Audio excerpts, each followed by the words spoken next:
Assalamualaikum warahmatullahi wabarakatuh. Bismillahirrahmanirrahim. Tabarakalladzi nazzala al-furqana ala 'abdihi liyakuna lil 'alamin nadhira.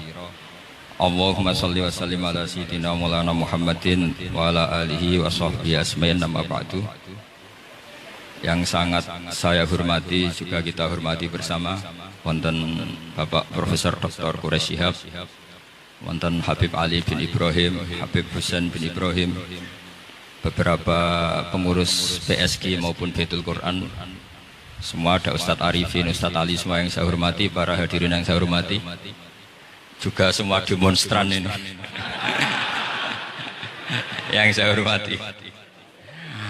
Saya ini kata orang banyak itu punya fan banyak, sebetulnya ini kurban orang banyak. Karena ngaji Quran itu sulit, mereka nggak mau ngaji. Pasrah sama Pak Quraish, pasrah sama Gus Bak, terima mateng. Jadi ini kenakalannya Muhibbin. Dulu korban seperti ini juga Rasulullah SAW. Itu kalau sahabat ingin masuk surga, itu ya gak suka ngamal yang berat-berat juga gak suka. Minta saja ke Rasulullah, ya Rasulullah saya minta satu hal. Apa? As'aluka murafaqataka fil jannah. Saya minta supaya jadi teman engkau di apa? Surga.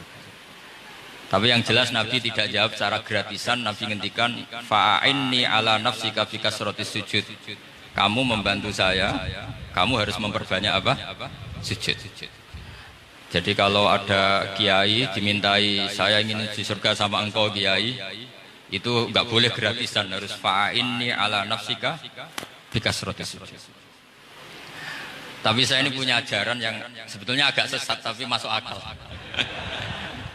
Ini saya mohon karena saya memang punya bapak yang seneng guyon, punya Mbah Mun kiai saya juga seneng guyon. Karena beliau katanya gini, nak kiai raguyon kok dianggap gak bahagia. Saake panitia dikira kurang sangu katanya. Sehingga ajarannya beliau memang sementara orang Islam itu pokoknya guyon, ketok bahagia dengan Islamnya, bahagia dengan Tuhannya, bahagia dengan nabinya. Qul bi fadlillah wa bi rahmati fa bidzalika falyafrah. Lah bahagia paling gampang ekspresinya nggih guyon niku. Ngetokno di Alphard ada repot. Ngetokno di duwe akeh ada repot. Nak guyon nak murah nggih. Itu beberapa sahabat itu saking cintanya Nabi, itu cara berpikir kayak teman saya itu sering nasihatin saya, Gus aja soleh nemen-nemen engkau nak ning swarga mari bareng Mbah Mun sungkan katanya. Jadi kalau terlalu soleh kan surganya sama guru-guru kita kan ndak enak. Kalian kalau di surga kan nggak kebayang mesti polanya kayak apa gitu. Lama punya istri tidak cantik, di sana apa? Cantik. Nah, itu kalau jejer guru kan sungkan. Jadi makanya kata teman saya, soleh pas-pasan ya Gus, ben swargane enggak sama siapa? Mbah Mun katanya. Sungkan katanya. Nah, ternyata pikiran itu juga ada di sahabat. Ya Rasulullah, saya puas-puaskan melihat engkau di surga. Kenapa? Saya tidak mesti masuk surga. Kalaupun di surga beda kelas dengan jenengan. Jadi para sahabat ya sadar, kalaupun di surga beda kelas dengan jenengan. Tapi pelajaran yang kita bisa terima adalah bahwa semuanya itu harus ada amal kita. Sehingga Nabi ngendikan fa'inni ala nafsika bikasrotis sujud. Maka tolonglah saya untuk mengabulkan permintaan kamu dengan memperbanyak apa? Sujud. Saya akhir-akhir ini sering kampanye tentang sujud. Caranya gimana? Ini sekaligus untuk anak-anak PSG utamanya karena yang mengkaji Quran. Kata ulama, mentahbib ya, menyenangkan orang kepada Allah itu butuh bayinah. Logika yang kebenarannya itu cara Jawa itu jelas welo-welo, sangat jelas. Namanya al-bayyinah. Saya ulang lagi ya, namanya apa? Al-bayyinah. Sehingga dengan logika itu orang yang kafir saja menjadi mukmin, yang fasik menjadi soleh, yang soleh bila ilmin menjadi soleh bil ilmi atau bil hujjah. Itu yang disebut Allah, lam yakunil ladzina kafaru min ahlil kitabi wal musyrikina munfakkina hatta ta'tiyahumul bayyinah. Siapa itu rasulun minallah yatlu suhufam mutahharah. Jadi kemampuan argumentatif itu yang harus kita bela-belain. Saya di sini sangat terhormat karena saya bisa matur di depan Pak Kures. Saya dulu sering baca buku-buku beliau. Jadi saya nggak mungkin jadi pesaing beliau karena saya ini saya ngidolakan beliau, jadi nggak mungkin jadi pesaing beliau. Tapi kalau mutammim ikut menyempurnakan keinginan besar-besar beliau mewujudkan Islamiyah wasatiyah, insya Allah diminta atau tidak diminta harus kita bantu. Harus apa? Nah, bayinahnya apa? Bayinahnya begini. Bayinah itu satu argumentasi yang jelas begini. Ada seorang ekstremis itu. Singkat cerita mau ngebom tempat-tempat maksiat. Yang maksiat ini orang-orang Islam juga. Tapi saya tidak nuduh sampean, pokoknya orang-orang Islam juga. Terus ditanya sama orang Islam moderat, andaikan mereka nanti mati dalam keadaan demikian, aina masiruhum, lalu mereka kemana? Ya ilanar, karena mati dalam keadaan maksiat. Terus ditanya sama yang moderat tadi, moderat soleh maksudnya, bukan moderat liberal, moderat soleh. Karena orang kadang salah paham, moderat itu pikirannya terus liberal, tidak moderat soleh. Terus kata si moderat tadi, akan ada dzalika muradan nabi, apa umatnya masuk neraka itu yang diinginkan Nabi? Kaget si ekstremis tadi. Kebetulan ini ekstremis yang masih mau mikir. Terus enggak, itu enggak yang digedaki Nabi. Kalau gitu ya jangan, kita tunggu tobatnya, kita proses bersama supaya mereka mau tobat. Karena dukhuluhum annar itu tidak muradan Nabi, tidak yang digedaki Nabi Muhammad SAW. Nah, cerita seperti ini tentu ada padanannya. Padanan itu artinya kias ya, kias dalam hadis sahih. Saya yakin hadis itu sahih. Kalaupun itu dhaif itu yata'ayyadu bi fatwal ulama, menjadi kuat karena banyak ulama yang fatwakan seperti itu. Saya pastikan itu diriwayatkan Qadiyat dalam kitab Asy-Syifa, juga diriwayatkan Ihya, juga diriwayatkan di Hayatus Sahabat. Di situ ada sekian sanad sing yuqawi ba'duhu ba'du. Kenapa ini saya utarakan? Karena di kota itu sanggerono hadis itu takokno sahih ta ora. Kadang sing takok ya ndak paham itu. Maca kitab ra iso kok takok sahih ta ora. Yang ditanya juga aneh. Terus berusaha jawab. Padahal kadang ya tidak bisa juga. Jadi di hadis itu ada penjelasan begini. Ada seorang Arabi itu orang Bedui, orang yang kurang peradaban, minta sesuatu pada Rasulullah SAW. Karena Nabi itu tidak orang kaya, Nabi tidak jutawan, tidak hartawan, dikasih. Mungkin kalau uang sekarang mungkin 50.000 atau berapa. Orang itu gerutu senggerutu-gerutunya. Nabi kok pelit gitu, kira-kira seperti itu. Akhirnya sahabat ini merasa tidak nyaman, ingin, karena ini Arab ya, ingin mengadili ini. Saya membahasakan mengadili itu ya ada Arabnya, karena kadang ada riwayat misalnya fahamma ayyadribuhu, nanti juga repot, ayatuluhu juga repot. Makanya kalau ke Jawa itu kadang maknani bahasa Arab itu bingung. Dan memang baik bingung daripada enggak bingung. Karena kalau yang enggak bingung itu keliru pede. Misalnya jika istri kamu agak rewel, itu begini-begini. Terus ada kalimat wadribuhun, maka pukullah. Itu kalau orang nggak bingung langsung diterjemah mukullah, nanti dilaporkan Komnas HAM. Tapi kalau yang bingung itu akhirnya tatalluk mencari-cari. Ternyata di semua tafsir disebut dorban ghairu mubarrihin, ya mukul tapi yang tidak menyakiti.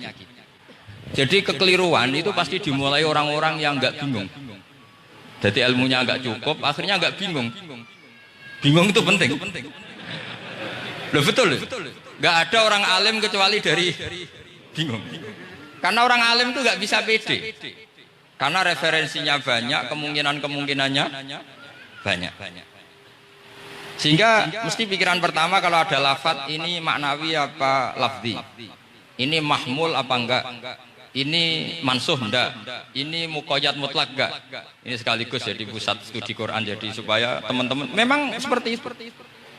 Kata wadribuhun, maka pukullah. Sama ingat betul. Ketika Pak Quraisyab nulis di membumikan Al-Quran tentang alak. Itu kalau orang ahli embriologi dimaknani alak segumpal darah itu mesti tertawa-tawa karena nggak ada dalam proses embriologi orang lewat proses segumpal apa? Darah. Tapi kalau alak itu madatul kalimah dari kata aliko ya'liko alakon sesuatu yang menempel jadi zigot yang berhasil menempel di dinding rahim itu yang jadi anak. Itu ya normal saja, memang itu terjadi. Ya barokahnya bingung tadi.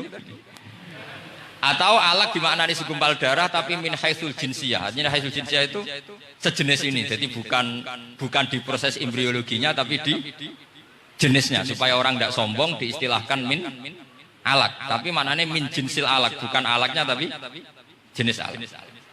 Itu kayak Abu Bakar. Abu Bakar itu kalau sedang bully manusia yang sombong-sombong itu. Kamu kok sombong? Kamu itu keluar min makhrajil bauli marroten gitu. Supaya orang tidak sombong itu disilakan manusia itu yakhruju min makhrajil bauli apa?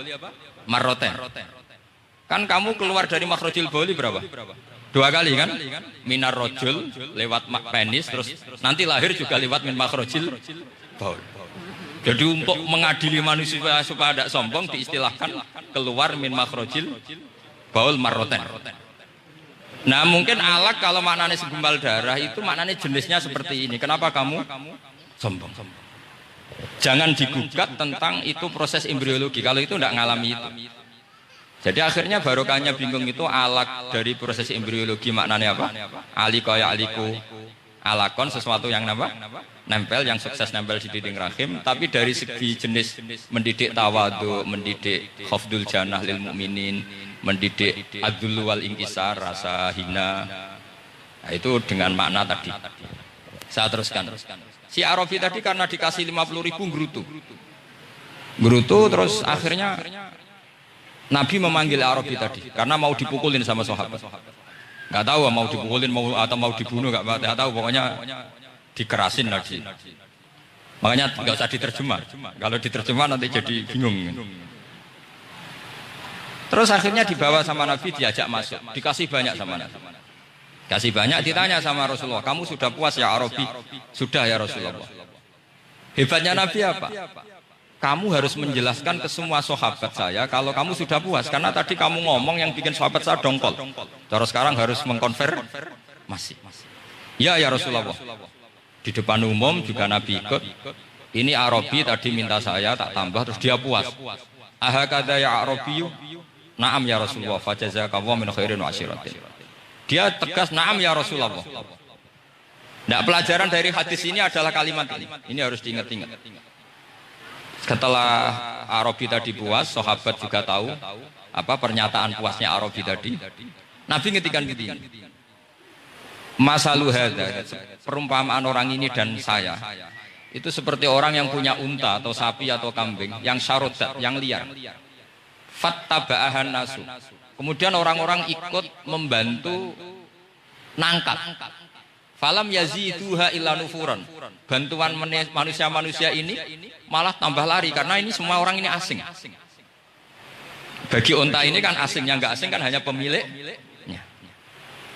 Nah, terus kata si pemilik unta tadi, khallu baini wa baina naqati. Sudah saya tidak usah dibantu. Fa ana arfaku, biasa lebih sayang kepada unta saya. Orang nggak ikut bantu semua, terus kemudian unta itu dipanggil, fa'akhoda minkum amil ardi, kira-kira diambilkan rumput, terus unta itu mau nurut. Intinya apa? Kalau orang nggak bakat kiai, nggak bakat dai ilallah, kok ngajak-ngajak Islam itu falam yaziduha ila nufuron, kira-kira gitu. Karena lebih banyak emosinya ketimbang teknik proses tadrijinya, tasreknya. Akhirnya itu jadi pelajaran ke kita. Pelajaran kedua, Rasulullah ngendikan begini. Andaikan kamu membunuh si Arabi tadi, bahasanya yang membunuh. Kalau ini tak terjemah nggak apa-apa, wong andaikan saja. Andaikan kamu membunuh si Arabi tadi dalam keadaan membenci saya, yaitu ngomentari Nabi adalah kikir, maka dakhalan nar. Orang ini akan masuk neraka karena dia mati dalam keadaan sakhitan dan Nabi sallallahu alaihi wasallam. Dia mati berstatus benci kanjeng. Tapi uniknya dalam Islam segampang itu. Ketika si Arabi tadi mencintai Nabi itu karena dibayar, karena diservis. Dan itu cukup loh dalam Islam. Mencintainya Nabi itu karena dikasih uang lagi. Akhirnya dia senang Nabi meskipun karena dikasih uang. Tapi jangan diteruskan setelah senang Nabi dibunuh masuk surga, ya tidak usah gitu. Nanti jadi repot tadi. Tapi intinya apa? Islam itu semudah itu. Yang menerima kebenaran karena servis saja diterima sama Allah Subhanahu wa ta'ala. Nah ini di sini pentingnya kiai-kiai yang wasatiyah, yang ceria, yang gampang. Karena kita tidak ingin tanfir. Saya kemarin bikin makalah untuk 100 harinya guru saya Kiai Haji Maimun Zubair. Tak beri judul Al-Intisar Limadhabi Syekhina. Itu diantara yang saya tulis adalah Sayyidina Umar itu pernah diprotes sama banyak sahabat, termasuk Abu Bakar, karena Abu Bakar ke Umar ini lewat penunjukan. Kata para sahabat, ya Abu Bakrin, kamu memasrahkan umat ini ke aghladin nas, orang paling kasar, yaitu Umar. Tapi apa? Ketika ada sahabat yang memberanikan diri tanya Sayyidina Umar, namanya Abdurrahman bin Auf, kenapa engkau kasar pada umatnya Rasulullah SAW? Jawabnya Umar itu unik.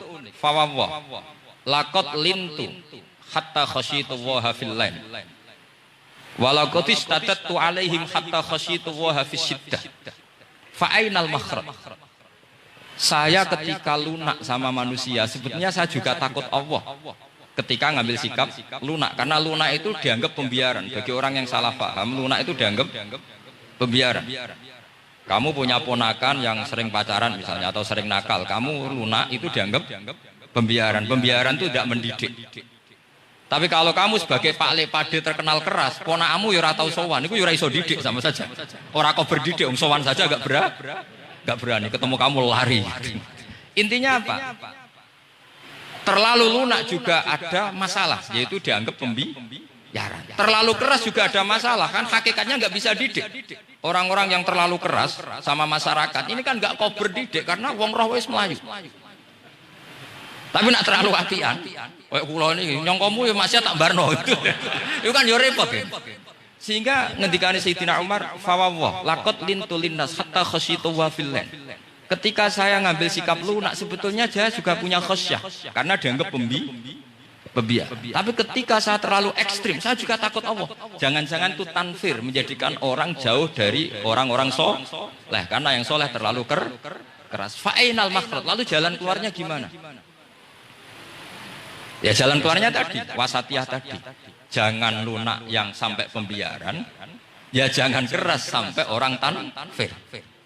Ukurannya apa? Ya tanya anak-anak PSG nanti karena yang baru mengkaji apa? Wasatiyah. Jadi saya mohon referensi itu sebanyak-banyaknya karena terus ada lagi saya punya cerita, ada seorang wali yang kalau doa itu agak neror Allah. Tapi itu kalau nggak wali nggak boleh. Harus jadi wali dulu baru boleh. Karena kalau wali itu keliru-keliru itu ya tetap sama Allah dibahasakan isek. Isek itu berontok. Enaknya kekasihnya Allah kan gitu. Makanya di antara doanya Habib Ali Al-Habsyi Shahibu Simti Duror itu doanya. Tapi kamu tidak boleh melakukan doa ini, dosa. Kalau nggak wali dosa. Itu doanya gini. Waj'al sayyiati man ahbabta. Jadikan kesalahan saya itu kesalahan orang yang kau cintai. Jadi kamane cara Jawa wis kadung disayang, salah-salah wis bener gitu. Jadi waj'al sayyiati man ahbabta. Jadi kalau orang yang sudah super itu salah itu jadi apa? Tapi ya udah salah sampai kayak zina maling itu parah itu. Ada seorang wali doa di depan Rasulullah itu gini.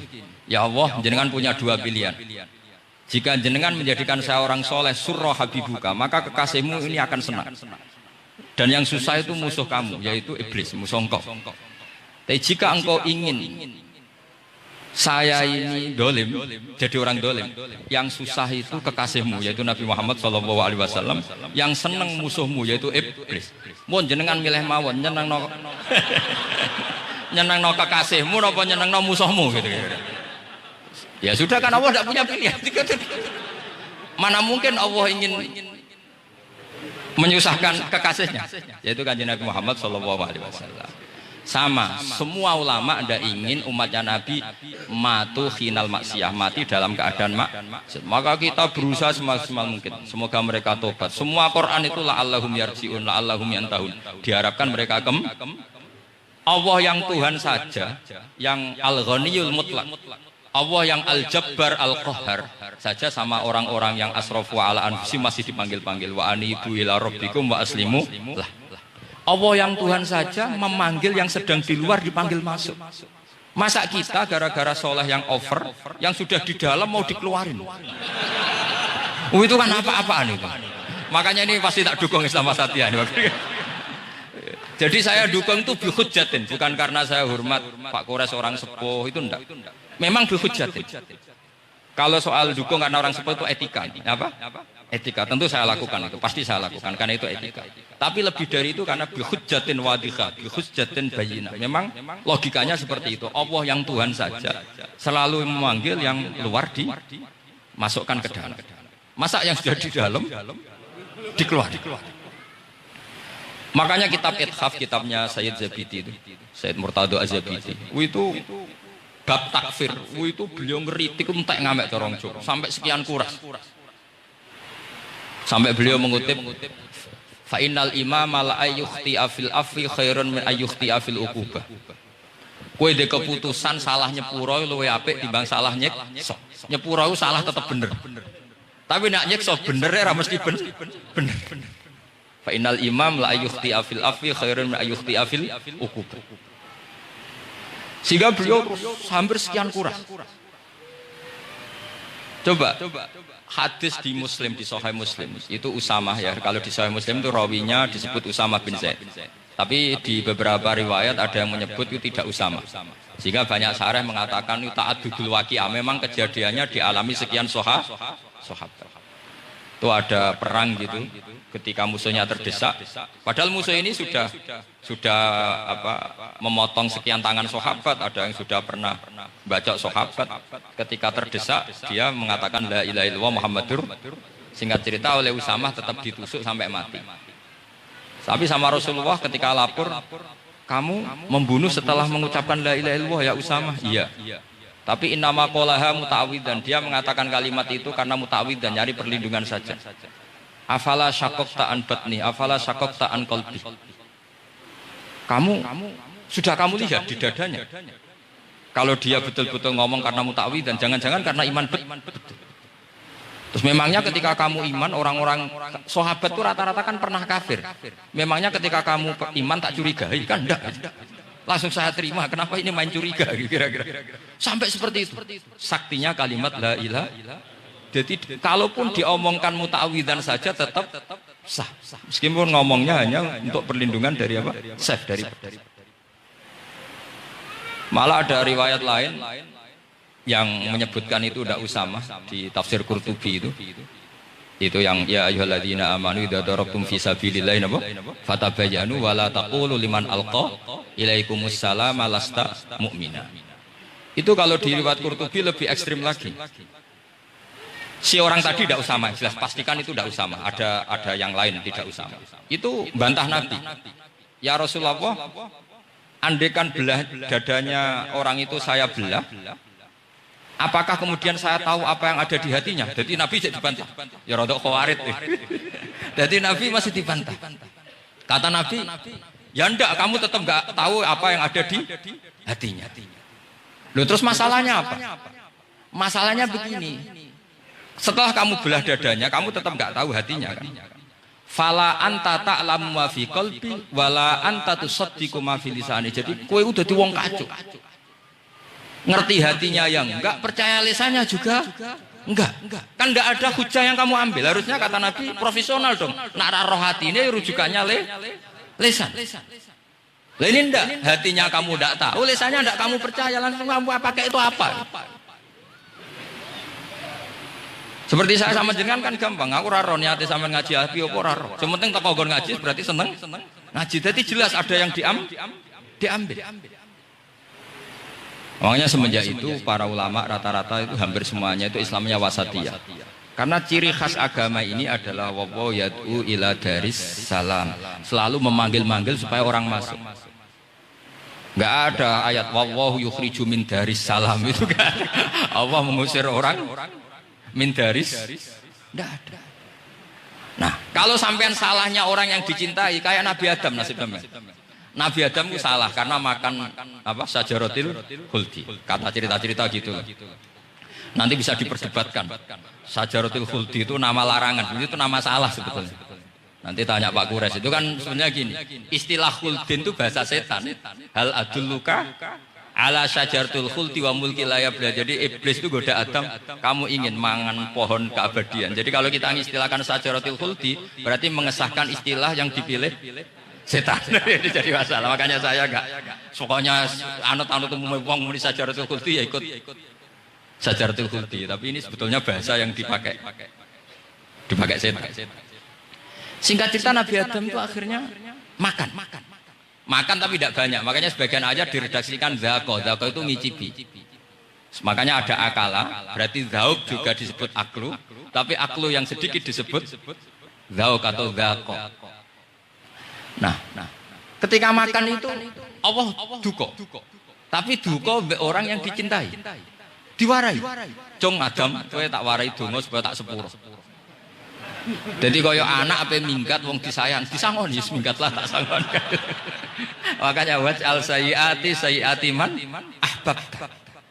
Disangoni fatalaqa Adam min rabbi kalimatin fataba alaih. Makanya saya kalau baca ayat itu cek enak itu sangoni. Maca iki jeng yo kok ben. Dadi minggat digani HP mbek dhuwit engko nek wis kepen mulai ya semulai. Makanya itu jadi Quran itu luar biasa. Akhirnya Nabi Adam yang benar diusir, tapi sudah bawa bekal. Diwarai. Nah ternyata apa? Maksiatu Adam itu maksiatu mu'azzimin. Maksiatnya orang yang sangat menghormati Allah.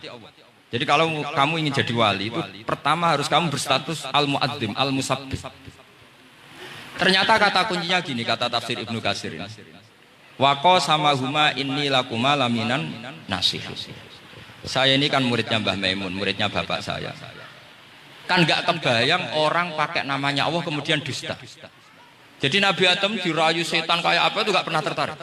Nggak pernah tertarik. Tapi akhirnya setan bilang, wallahi demi Allah, bahwa saya menyuruh kamu makan buah khuldi itu laminan nasihin. Wallahi, pakai kata wallahi. Terus Allah ya sudah merevisi larangan itu. Sekarang sudah bilang boleh.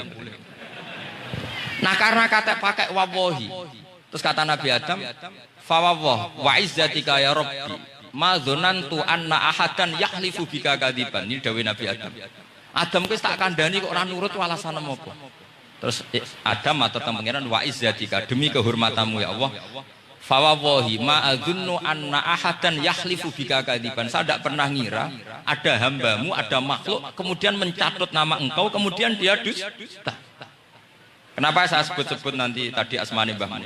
Andai kan saya punya teman biasa bodoni saya, biasa bodoni saya, nipu saya, terus bilang gini, Gus Mbah jenengan ditimbali Mbah Mun, dan dia sumpah, kira-kira tak pikir apa enggak? Enggak, pasti saya langsung meskipun ya dibodoni, karena saking wibawanya Mbah Mun sehingga saya enggak ngecek lagi orang ini bohong apa tidak. Nah, Nabi Adam saking wibawanya Allah di hatinya Nabi Adam, kita disebut wawahi. Allah sekarang halalkan itu, sudah tidak pikir panjang. Karena dia tidak pernah ngira ada orang mencatut nama Allah kemudian dia dusta. Seperti di dunia santri misalnya ada yang dipanggil Habib Ali, masuk disumpah sih, tenang tau ora. Wah, itu mesti teman yang biasa bodoni sampean lah, mesti langsung sangat takutnya kan gitu. Sampean takut istri dibilangi teman, bojomu nelpon. Wah, itu mesti tidak dikonfirmasi lagi itu. Saking takutnya itu. Nah Nabi Adam itu seperti itu. Saking takzimnya kepada Allah sehingga ketika disebut wawahi. Nah itu yang kata kuncinya waqo sama huma inni lakuma laminan nasihin fadallahuma bihu. Itu kalau sampean teliti. Ini kesangannya Pak Kures pakai madatul kalimah itu kelihatan. Fadallahuma itu rujuknya ke iblis. Jadi Adam di situ korban terus.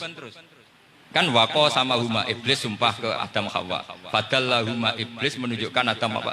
Jika dia dua orang ini maksiat itu semuanya korban, dia hanya sebagai objek. Kreatornya yaitu iblis. Tapi Nabi Adam sampai tertipu itu gara-gara tadi. Wa izzatika ya Rabbi. Ma'adzunnu anna ahadan yahlifu bika kadziban. Ketika menyebut nama engkau, saya tidak pernah mengira ada orang menyebut nama engkau kemudian dia dusta. Loh, saya bayangkan orang paling brengsek sekalipun teman saya kalau bilang Gus sampean dipanggil Mbah Mun, tentu tidak saya pikir lagi. Atau di pondok sini, Kang diceluk Habib Ali, ditimbali Habib Ali. Sampean konfirmasi apa enggak? Enggak kan? Apalagi ini Allah Subhanahu wa taala. Jadi wong nek sebakat wali. Itu begitu. Nah, kalau jenis ini kok salah? Itu waj'al sayyiati man. Kanjeng Nabi dalam lahirnya juga pernah salah dalam lahirnya. Karena Nabi memberi izin orang-orang munafik gak ikut perang.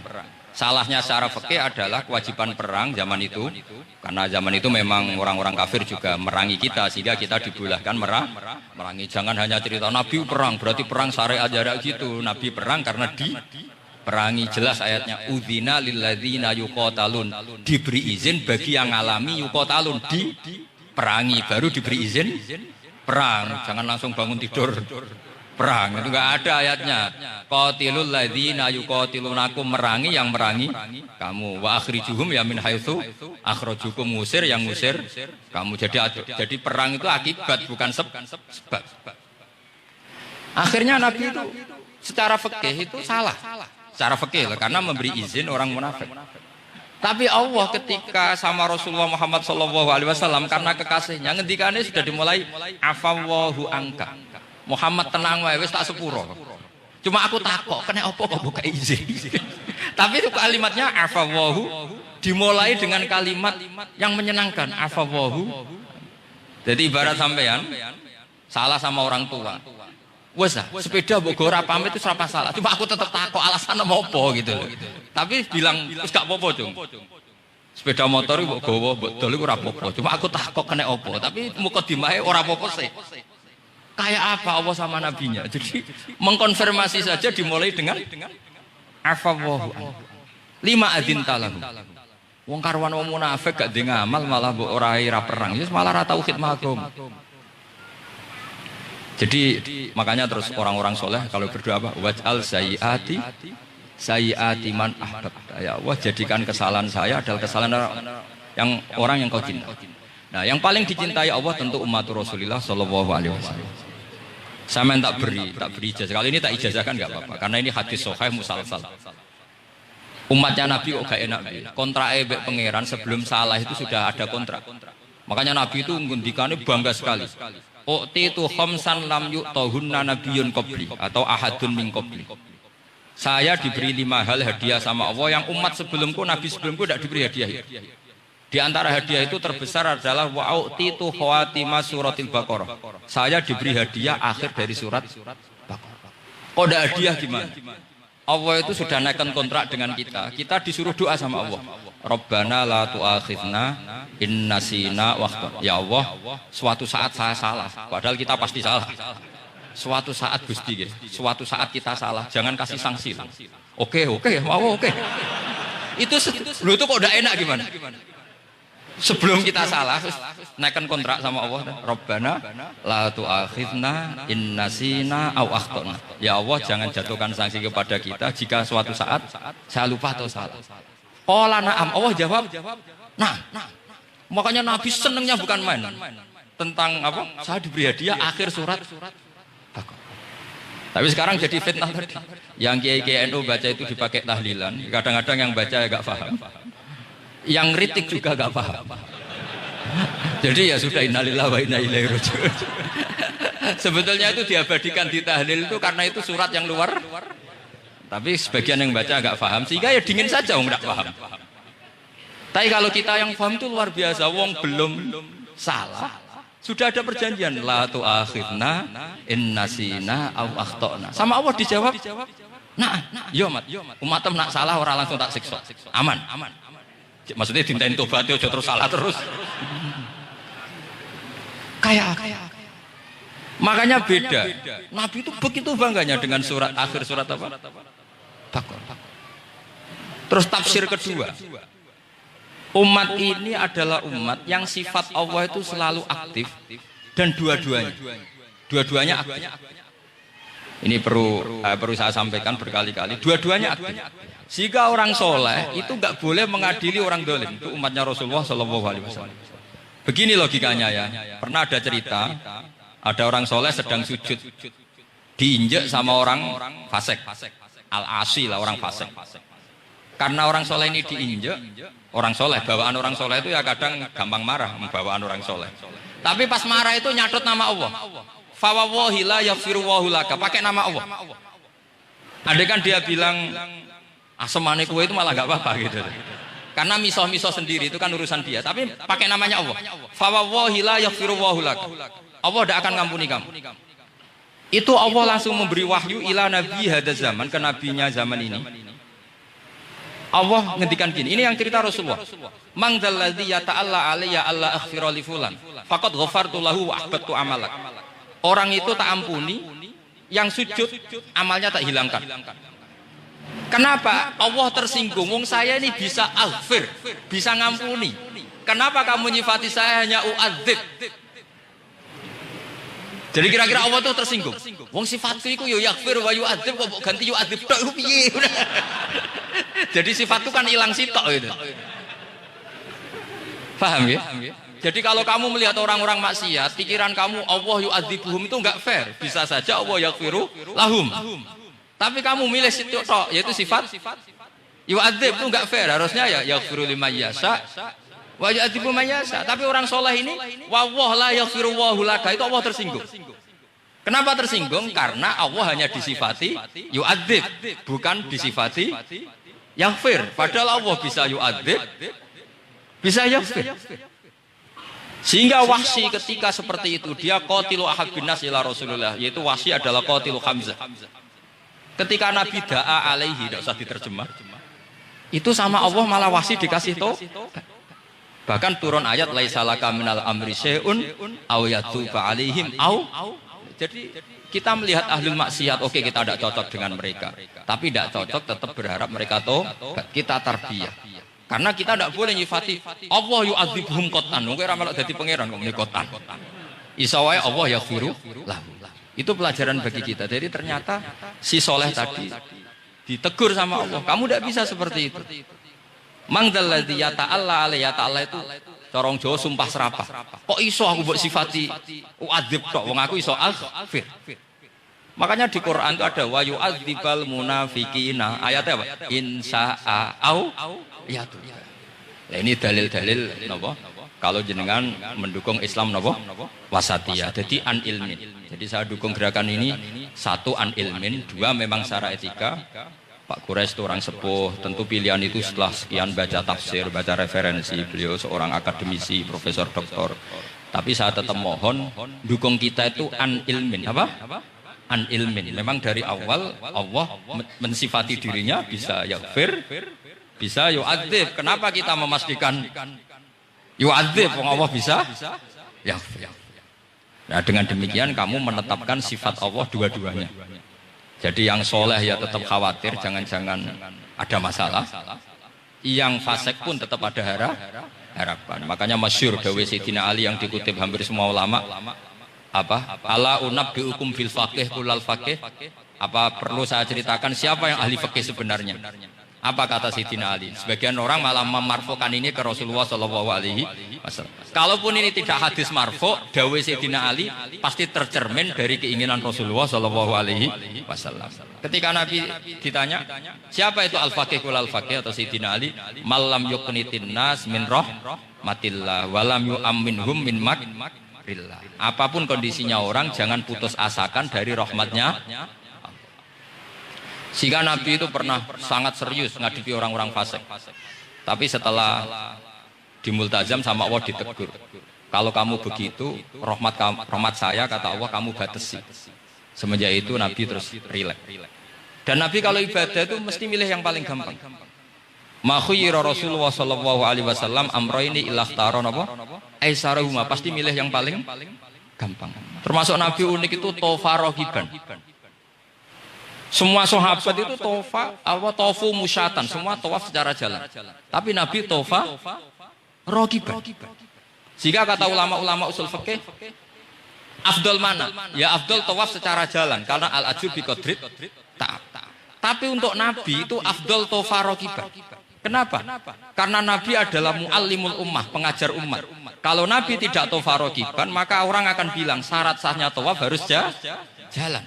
Barokahnya Nabi naik unta, orang mengesahkan tawaf secara rokiban. Tapi saya ini keterusan, jangan nom-nom dong nganggu skuter kok teletabis. Ini kula ya ora cocok. Wah ya nak sing sepo-sepo itu cara kula berlebihan lah. Meskipun sah tapi kula nganti risih. Buan terbenturan yang disai itu. Boyo itibak Nabi itu paling enggak ya kesamaan sepuhnya atau apa Nabi kan. Ini ndak, sementing sah apa? Wah repot ya. Terus bukti berdua gini, kalau Nabi itu ingin ibadah itu paling ringan. Suatu saat setelah Fathu Mekah, Nabi kayak apa rindunya sama Ka'bah Al-Musyarrafah, sama Al-Ka'bah Al-Musyarrafah. Nabi saking rindunya minta sama Abu Tolhah Al-Hajabi. Minta Utsman bin Tolhah Al-Hajabi. Utsman namanya. Minta kunci terus masuk Ka'bah. Itu keluar dari khimah. Itu Nabi senangnya bukan main. Karena Fathu Mekah. Lebu Ka'bah senangnya bukan main. Tapi setelah keluar dari Ka'bah, itu kelihatan hazinan, kelihatan susah, tersiksa. Ditanya sama Sayyidah Aisyah, kenapa engkau gelisah padahal tadi kelihatan senang? Wadidtu anni lam adkhul. Saya suka andikan tadi saya ada masuk Ka'bah. Kenapa ya Rasulullah? Jangan-jangan umatku ngira ini penting. Dan itu berat. Sampai jadi perdebatan ulama fikih. Apakah sunat masuk Ka'bah apa? Enggak. Sebagian ulama bilang enggak. Alasannya Nabi getun cara Jawa itu kecewa, nyesal. Kenapa saat tadi masuk? Jangan-jangan umatku nanti merasa itu keharu dan itu repot. Nah kita tidak usah dilarang, tidak punya kesempatan. Alhamdulillah. Dilarang nggak dilarang sudah tidak punya kesempatan. Nah ini yang terakhir kenangan saya mau menerangkan dan tambah mahabbah kepada Rasulullah Shallallahu Alaihi Wasallam. Ini betul, ini sesi terakhir ini. Begini, salasun mangkun nafihi wajada halawatal iman. 3 hal ini kalau ada pada kamu atau pada siapa saja, maka menemukan halawatal iman, manisnya iman. Ini mungkin yang jarang dijelaskan orang adalah manis itu apa? Kata Ibnu Hajar Al-Asqalani sebagai pensarah Bukhari, termasuk manisnya manis adalah al-iltizat al-aqli, merasa nyaman secara berpikir. Nanti saya bacakan takbirnya sebelum saya tutup ngaji bareng ini. Begini misalnya, kita ngikuti Nabi Muhammad SAW. Tentu beliau punya al-jamalul wajhi. Nabi itu orang paling ganteng. Tentu beliau punya al-jamalul soti. Suaranya Nabi itu luar biasa. Tapi yang paling luar biasa tentu al-jamalul akli. Akalnya Nabi itu luar biasa jamal, luar biasa indah. Artinya gini, andaikan Anda seorang profesor atau seorang alim alama, seorang kiai yang paling alim, terus dikasih tahu Nabi, misalnya dikasih tahu Islam, sing gawe donya iki, iku Fir'aun. Kan mesti tersiksa, logikanya gimana? Wong Fir'aun lahirnya di bumi kok bikin bumi, kan dulu buminya timbang.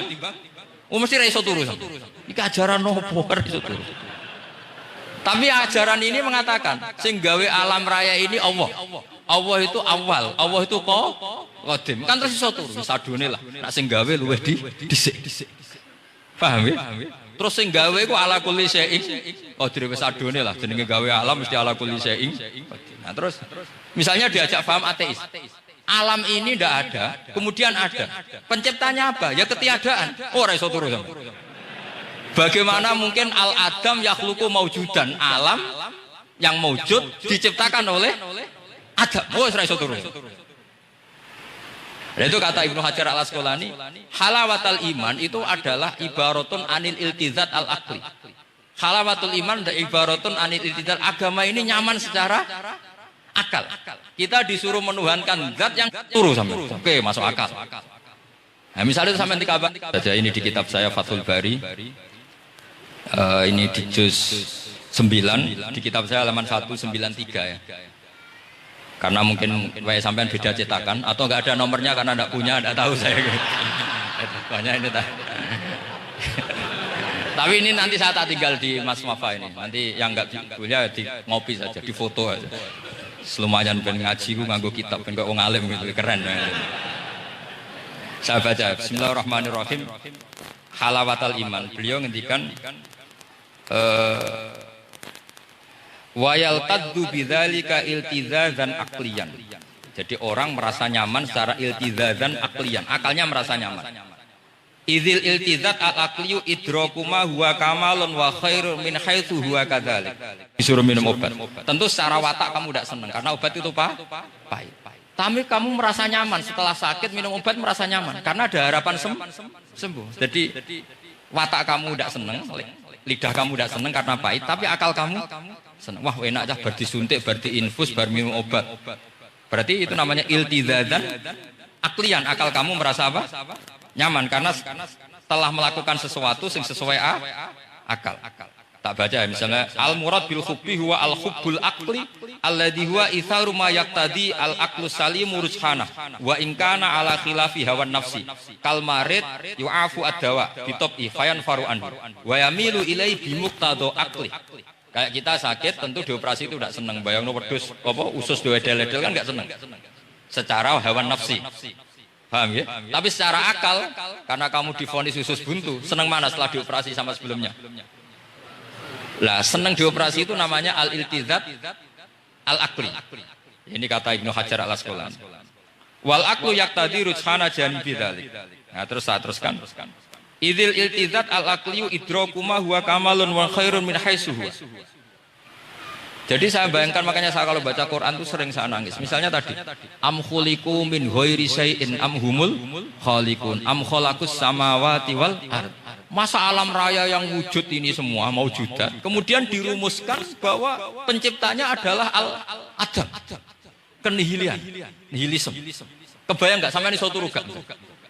Ono nabi, cong kowe kudu iman, alam raya ini sing wujud diciptakno ketiadaan. Wes ra iso turu yakin ra men.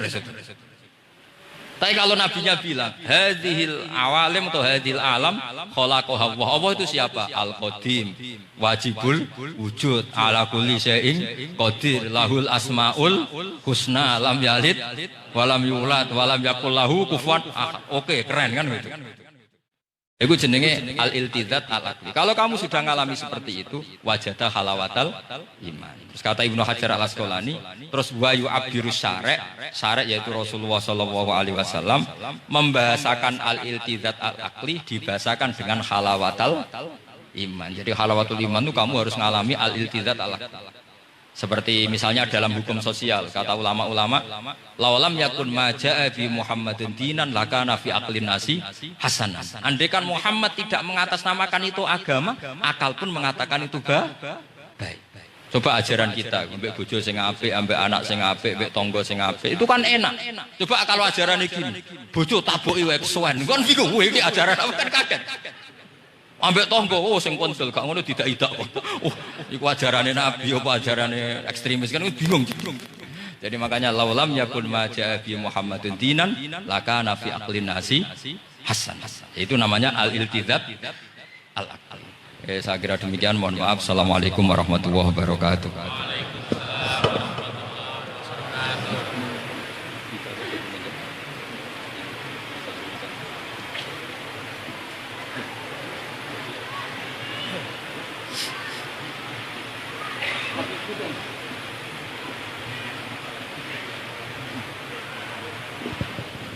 Bismillahirrahmanirrahim. Nahmaduka ya ghafur ya syakur. Shalli wa sallim ala sayyidina Muhammad wa sallallahu wa sallam asma'in. Na ya Allah mutawatina fika mutahabbina fika mutabadilina fika mutanasihina fika ya Allah hatta namshiya fi ardika wa lam takun himmatuna illa kalimatika wa ihya sunnati habibika Muhammad sallallahu alaihi wasallam. A'inna ya Allah la dzikrika wa syukrika wa husni ibadatik waj'alna ya Allah mu'afin min kulli bala'id dunya wal akhirah. Ij'alna ya Allah minal ladzina ya Allah syahaduka wa amanu bi rasulika Muhammad wa nasaru syari'atakal ulya al muhabbatal bayda lailuha kana ahli. Ij'alna ya Allah syuhada bil qisti wa bil haqq. Rabbana atina fid dunya hasanah fil akhirati hasanah wa qina adzabannar. Wa sallallahu ala sayyidina Muhammad wa sahbihi wa baraka sallam. Subhana rabbika rabbil izzati amma yasifun wa salamun alal mursalin walhamdulillahi rabbil alamin. Sirrul Fatihah.